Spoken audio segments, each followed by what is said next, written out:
What is up, guys? I am back, and today we're going to be talking about the PlayStation Classic.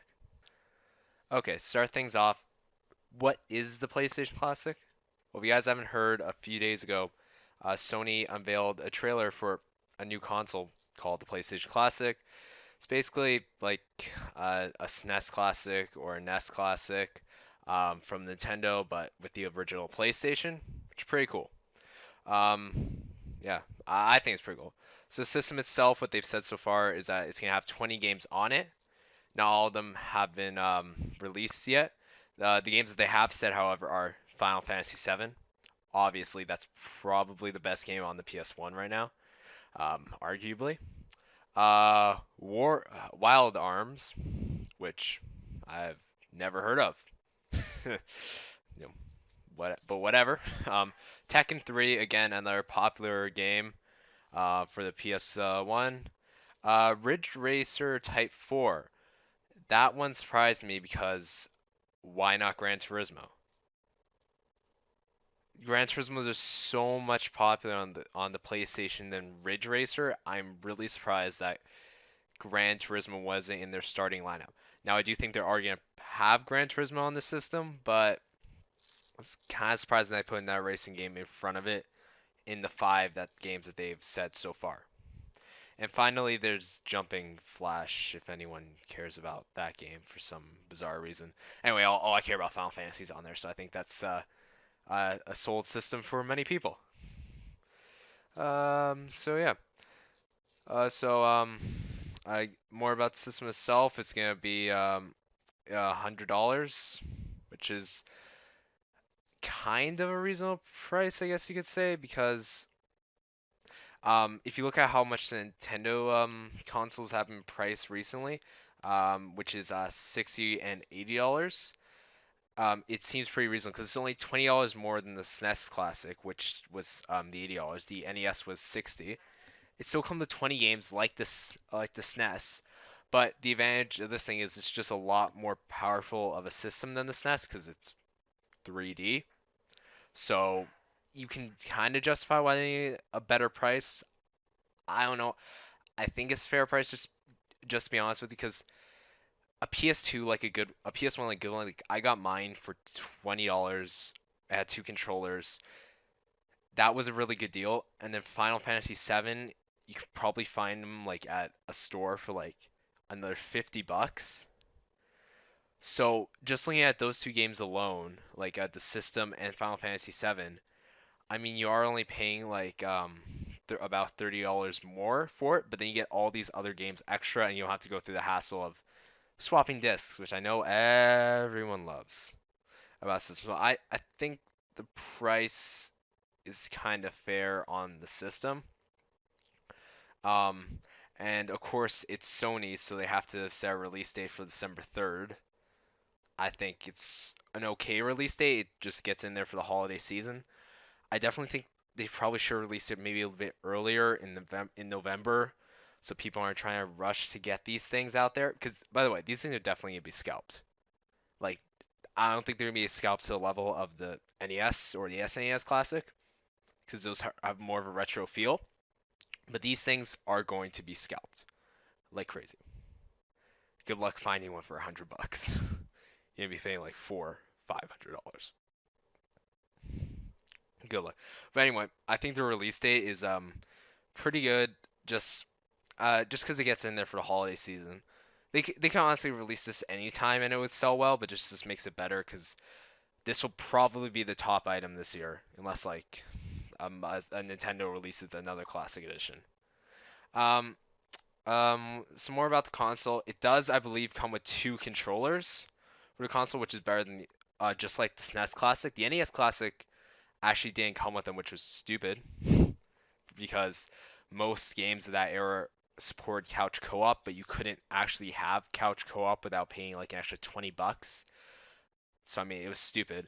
But anyway, this one I believe has two controllers. One thing I'm worried about though is the NES Classic and SNES Classic. Their controllers were short. The cables of the controllers were very, very short. Now that would work for like an 80s living room setup because that thing would be positioned on the coffee table in front of you, and the controller would just go a house. But in a modern day, your console is most likely, now you could have this at a desk, but your console is most likely at a TV on the other side of your room with your giant ass flat screen. And I can't remember the exact specs of the cable. I think like they were like basically a meter or 2 meters long. And there's no way a 2 meter long cable is gonna reach from your TV to your ass on the couch. There's just no way. And that was a huge, huge, huge complaint for everyone with that system, and Sony needs to fix that. It's not a thing that'll make it sell worse because people will buy it no matter what. It's just an annoyance thing.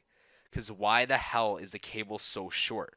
I don't need this thing coming hanging in the middle of my living room, being supported by the HDMI cable on one end and the controller cable on the other. That is just plain stupid. Sony should not let this system be like that.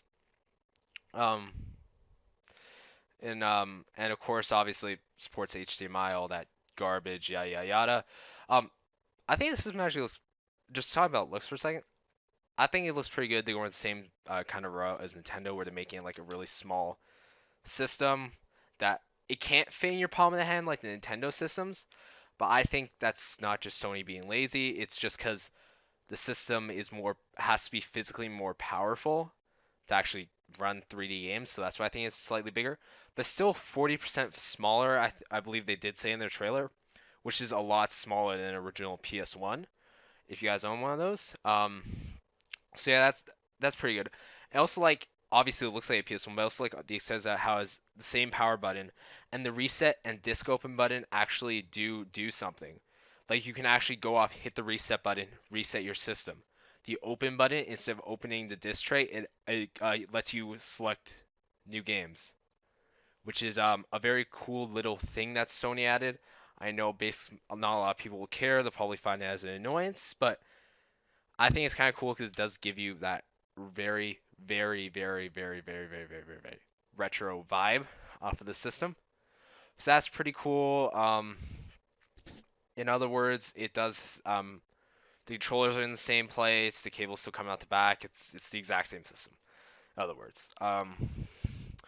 And one more thing before I end this off here. I just want to say there's no pre-orders for this thing yet.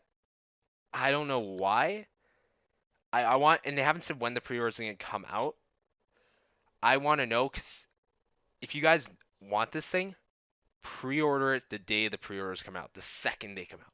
Because if you don't, the only way you're gonna buy them is by paying $500 on eBay for for $100 console, and at that point, just go to Value Village and find a PS1 for like $10. Like at that point, it's not really worth it at that point anymore. It's the same thing we saw with the NES Classic. Like I swear I saw this thing's going for like $400. And that was the price of a Switch. Like especially now that Nintendo is adding the virtual console or sort of with the online. Um it's not really worth it, especially since that's a new console. And that's the same that's getting with the Sony. If that's definitely gonna happen. There's no way Sony's gonna solve that anyway. So when you go pre-order it now. What I do think Sony should do though is make it so that there's only a one person limit on these things. I know it won't solve scalping that much, but it'll still help because it, the scalpers have to make bots or have multiple computers open to actually go off and buy them. So I think it helps, but still, just pre-order it when the pre-orders come out. I'll definitely let you guys know when they come out. I'll post something somewhere, maybe on my Google Plus, Discord, which by the way you can check out in the description below. Self promotion aside, yeah, just be on top of that when you pre-order. Um, yeah, I think that's basically it about this system. I do want to say though, one thing that I do like just as a standpoint for me, as I was saying before in the video, is technically cheaper if you only want to play like Final Fantasy or like Gran Turismo to go get a real PS1 in that game. Another problem with that is this is just my last note is that um getting it hooked up to a modern day TV or monitor is a pain in the ass. It is actually the most annoying thing I've ever tried to do. Like, how many of you have more than one RCA port on your TV? That and how many of you can actually use that RCA port without unplugging all that shit? You can't. It's terrible. And for my PS1, I wanted to get to my monitor, so I went off and bought an upscaler, to or a converter to HDMI, whatever the hell you want to call it. They're terrible. They barely work. The mine doesn't give my system sound, so I can't use sound on it. The images are all warped, all stretched. It looks even more pixely than it already does. They just look terrible. It is the worst experience ever to try to get one of these hooked up to a modern day TV. It is actually terrible. That's another thing that's great about these consoles is the HDMI. Is the most amazing thing ever because now you can link these things up in the simplest way possible because I think we all have HDMI ports on the back of our TVs to do this. But anyway, that's gonna be it for the video today, guys. Let me know in the comments down below what your thoughts are on the PlayStation Classic, and also let me know if you like these style of videos where I just kind of like rant about things. That'd be good. So anyway, if you like the PlayStation Classic, leave a like. Be sure to subscribe for more great content like this. And if you don't like these Classic Edition consoles for whatever reason, still subscribe because I have nothing to do with them. Anyway, that's it for me. Goodbye.